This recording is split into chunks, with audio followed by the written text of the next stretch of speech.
नमस्कार दोस्तों, अगर आप अपने पशुओं में पित्थड़, जुएं या पिस्सू से परेशान हैं तो इस वीडियो में हम आपको कंप्लीट ट्रीटमेंट पूरी जानकारी जो है इस वीडियो में आपको देंगे। तो आप इस वीडियो को अंत तक देखिए।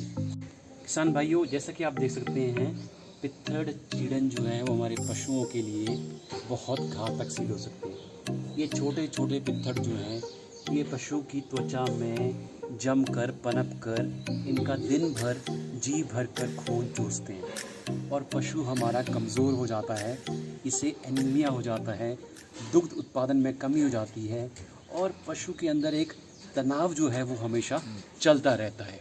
इसके साथ साथ ये पित्थड़ जो हैं ये पशुओं में बहुत भयानक बीमारियां जैसे कि बबेसियोसिस, थिलेरियोसिस, एनाप्लाज्मोसिस जैसी बीमारियां करते हैं, जिनकी वजह से हमारा पशु जो है वो बहुत बार बीमार पड़ता है और कई बार उसकी मृत्यु भी हो जाती है।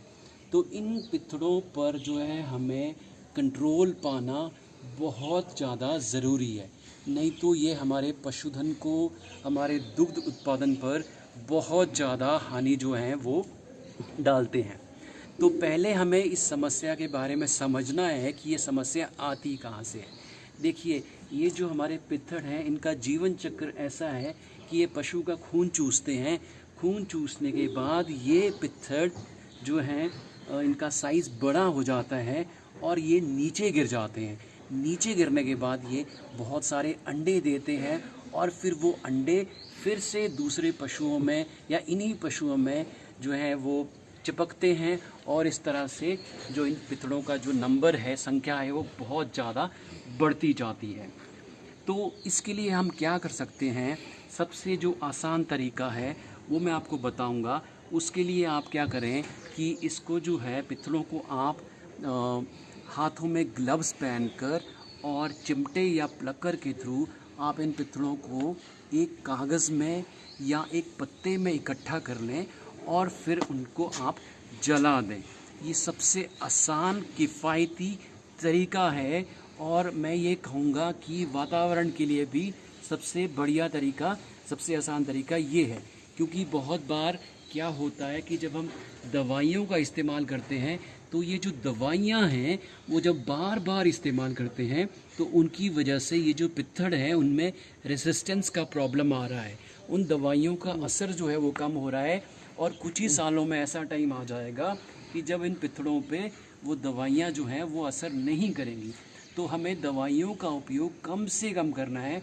उसके लिए जो मैंने आपको पहला तरीका बताया कि आप इनको ग्लव्स पहनकर, नंगे हाथों से कभी भी ऐसा ना करें, ग्लव्स पहनकर आप जो है प्लकर के थ्रू एक पत्ते या पेज में उनको डालें और उनको जला दें। ये पहला तरीका है। दूसरा तरीका क्या है कि आपको समझना है, जैसा कि मैंने आपको बताया कि ये पित्थड़ जो हैं ये ज़मीन पे गिरते हैं और ऐसी जगह ढूंढते हैं जहाँ पर ये छिप सकें।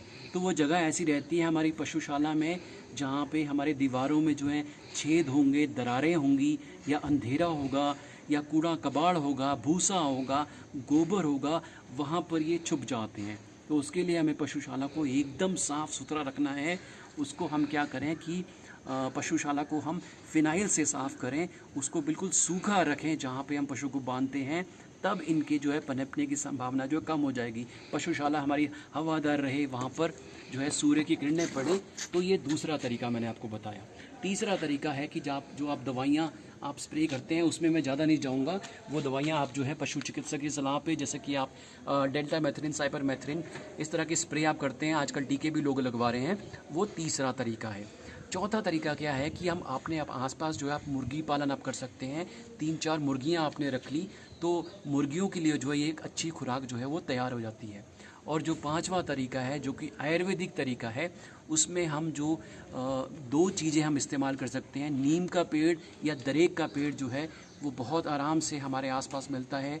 दूसरी चीज़ है बड़ा, जो भी काफ़ी आराम से हमारे आसपास मिलता है। दोनों चीज़ें आराम से मिलती हैं, दोनों के आप पत्तों से आप दवाई बना सकते हैं। वीडियो में मैं आपको आगे बताऊंगा कि कैसे आप जो है इन दोनों पौधों से बढ़िया दवाई आप तैयार कर सकते हैं। जैसा कि मैं आपको बता रहा था कि ये जो पित्थड़ है इनको हम हाथों से भी जो है निकाल सकते हैं ग्लव्स पहन के, या आप लक्कर का इस्तेमाल करके जो है इन पित्तलों को आप इकट्ठा कर लें। एक कागज़ में हमने इकट्ठे कर लिए और फिर जो है हम इनको जला देंगे। तो इस तरह से आप पहले पित्तल इकट्ठे कर लीजिए।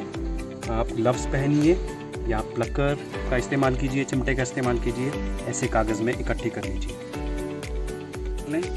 और फिर जो है आप इनको जो है आपने इनको जला देना है।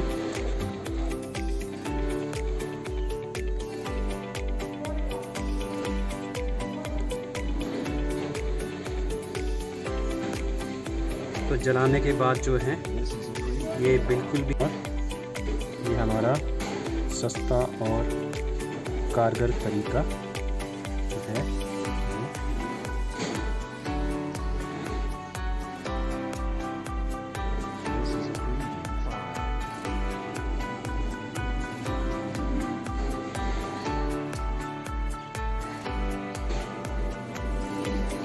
दोस्तों, अगर आपको ये वीडियो अच्छा लगा, आपको लगा कि हम अच्छी जानकारी बता रहे हैं, तो इस वीडियो को आप लाइक और शेयर और सब्सक्राइब जो है ज़रूर करें। धन्यवाद। जय हिंद।